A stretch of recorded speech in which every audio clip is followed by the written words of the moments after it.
Hey, what's going on, guys? Welcome to a new video. In today's video, it's actually a requested video from my friend Tony Shepherd. Big shout out to you, my bro. Thank you for requesting this, and I hope I do it justice, because this is the first time I'm talking about something as complex and intricate as Japanese art. So I don't know how this is going to go. Starting off, Japanese art, it comes in many different shapes, and forms and sizes and kind of interpretations. Now, what I think is a very famous and kind of very kind of well-known point in Japanese art is hokusai. Essentially, he's very well known for doing the what are they called again? The waves of Kanagawa, I think it is, and also other kind of famous caricatures and kind of portraits and landscape drawings. Also within that period, or probably before it, I wouldn't know as I wasn't alive back then. Japanese art can also be seen in things such as like paintings of war.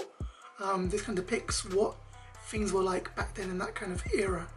It's really cool in that people can understand and learn of a history, not by a textbook or anything like that, but just by looking at something and just seeing with your own eyes and your own imagination what things could have been like and would have been like back in that era.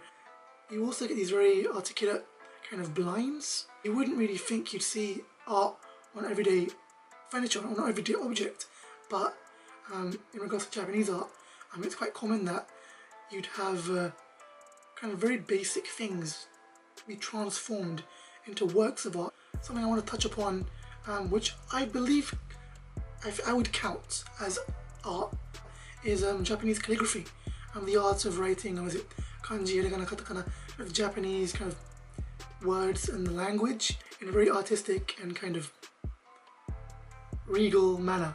You see lots of kind of hand-drawn kind of motifs, and it's really interesting to kind of see that things such as words can be depicted as art. I want to touch upon kind of self-portraits, not more or less noble people, however, just like people such as like women of the period, like geishas and just everyday folk. So like a famous picture by Tatsumi Shimura is the one you're seeing on screen right now. The way that it's been done, it's in that kind of quintessential Japanese style, and again, in this instance, I would say it describes the beauty of a woman and the female body, and even just the intricacies of her kimono and her makeup.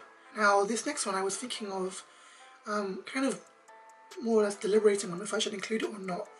I decided to include it because it's my video and what the hey. It's tattoo art.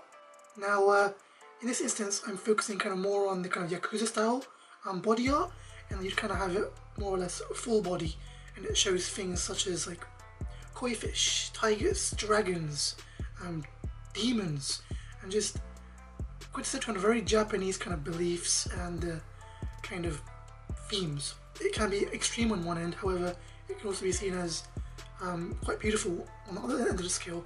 I believe tattoos can be seen as art, depends on what's actually depicted in them and the meaning behind them, and I think that these two things are very cool in the value of if you're gonna get a tattoo in Japan, and of course especially in that style, and to of course dedicate and devote most of your body as a canvas.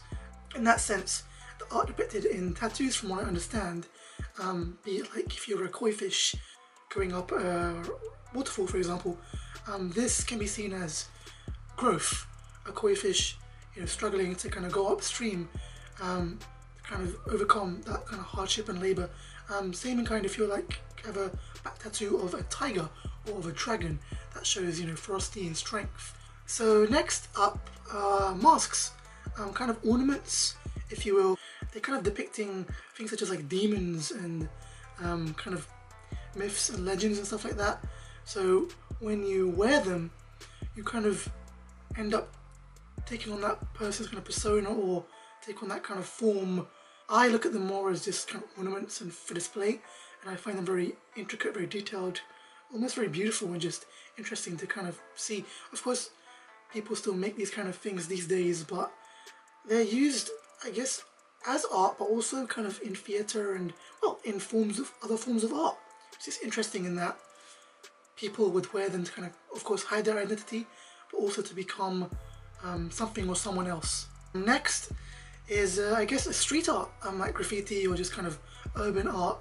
So, for example, this picture where you see it's a kind of tribute almost to those who lost their lives and those who fought for their lives during the Fukushima nuclear disaster, which happened some years ago. Graffiti, street art doesn't have to be just meaningless.